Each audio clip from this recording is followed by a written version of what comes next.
मोहतरम नाजरीन, अस्सलामु अलैकुम वरहमतुल्लाहि वबरकातहू। बिस्मिल्लाहिर्रहमानिर्रहीम। दोस्तों, छोटे गुनाह भी इंसान को अज़ाब कब्र का मुस्तहिक बना सकते हैं। हमें हर वक्त अल्लाह से मग़फ़िरत तलब करनी चाहिए और अपनी ज़िंदगी को गुनाहों से पाक रखने की कोशिश करनी चाहिए। दोस्तों, एक छोटे गुनाह से एक शख्स पर अल्लाह ने इतना खतरनाक अजाब भेजा।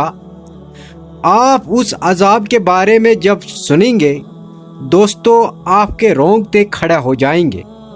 इसलिए आप दोस्तों से मेरी इल्तिजा है कि छोटे गुनाह भी इंसान को कब्र के अजाब तक ले जा सकती है।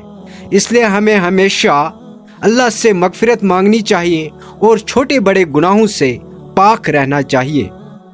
दोस्तों, शुरू करते हैं आज का ये सबक आमोज वीडियो। एक छोटे से गांव में एक नेक दिल शख्स अहमद रहता था, जो अपनी इबादत में मसरूफ़ रहना लेकिन दुनियावी मामलात में बहुत लापरवाह था। वो नमाज़ें तो वक्त पर पढ़ता और रोज़े रखता, लेकिन अपने रोज़मर्रा ज़िंदगी में कई ऐसी बातें करता जो छोटे गुनाहों के ज़िम्रे में आती थी। वो समझता था कि ये एक मामूली गलतियां हैं और अल्लाह बख्शने वाला है। अहमद का सबसे बड़ा मसला ये था कि वो अपने ज़बान के इस्तेमाल में एहतियात नहीं करता था।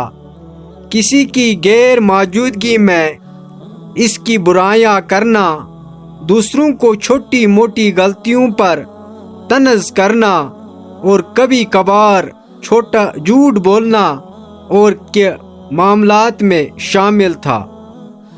वो समझता था कि ये सब छोटे गुनाह हैं और अल्लाह इसे इन गुनाहों के लिए माफ़ कर देगा, क्योंकि वो बड़ी इबादत का पाबंद था। एक रात अहमद ने एक खौफनाक ख्वाब देखा। उसने खुद को एक तारीक और तंग कब्र में पाया।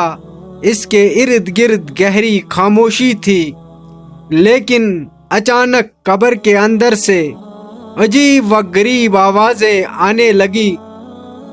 वो आवाज़ें इतनी हौलनाक थी कि अहमद का दिल धड़कने लगा। फिर अचानक एक फरिश्ता नमूदार हुआ। इसके हाथ में एक लंबी जंजीर थी और इसके चेहरे पर गुस्से का आसार थे। फरिश्ते ने अहमद की तरफ देखा और कहा, अहमद, तुम्हें मालूम है तुम यहाँ क्यों हो? अहमद ने कांपते हुए आवाज़ में कहा, नहीं, मुझे नहीं मालूम।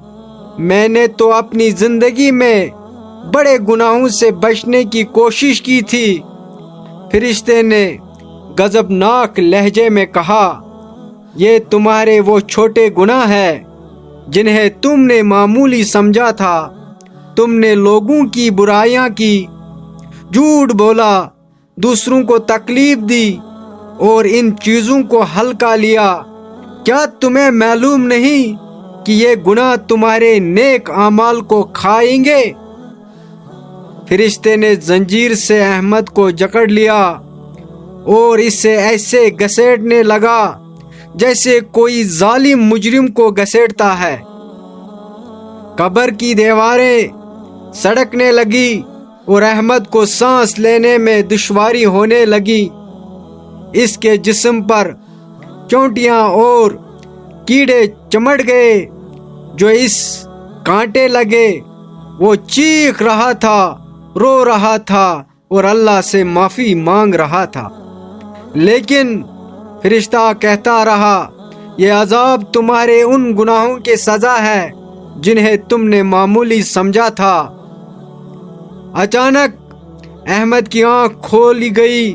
इसका पूरा जिस्म पसीने में भीगा हुआ था और दिल खौफ से कांप रहा था। इसने फौरन वुजू किया और अल्लाह के हुजूर सजदे में गिर गया और जार व कतार रोने लगा और दुआ करने लगा, या अल्लाह, मैंने अपनी नादानी में छोटे गुनाहों को हल्का समझा, मुझे माफ़ फरमा दे और मुझे दोबारा मौका दे कि मैं अपनी ज़िंदगी को दुरुस्त कर सकूं। उस ख्वाब ने अहमद की ज़िंदगी को बदल दिया। उसने न सिर्फ अपनी ज़बान और किरदार पर काबू पाया, बल्कि दूसरों को भी ये नसीहत करने लगा कि जो छोटे गुनाहों को मामूली न समझे। वो हमेशा कहता था, छोटे गुनाहों को हकीर न जानो, क्योंकि ये छोटे गुनाह ही है जो हमें अजाब कब्र का मुस्तहिक बना सकते हैं। अल्लाह ताला बख्शने वाला है, लेकिन हमें अपनी ज़िंदगी को हर किस्म के गुनाह से पाक रखने की कोशिश करनी चाहिए। यूं अहमद की ज़िंदगी उस ख्वाब के बाद एक मिसाल बन गई और इसके गाँव के लोग भी अपनी ज़िंदगी में इन बातों का ख्याल रखने लगे। बाकी वसलाम, अस्सलामु अलैकुम व रहमतुल्लाहि व बरकातहू।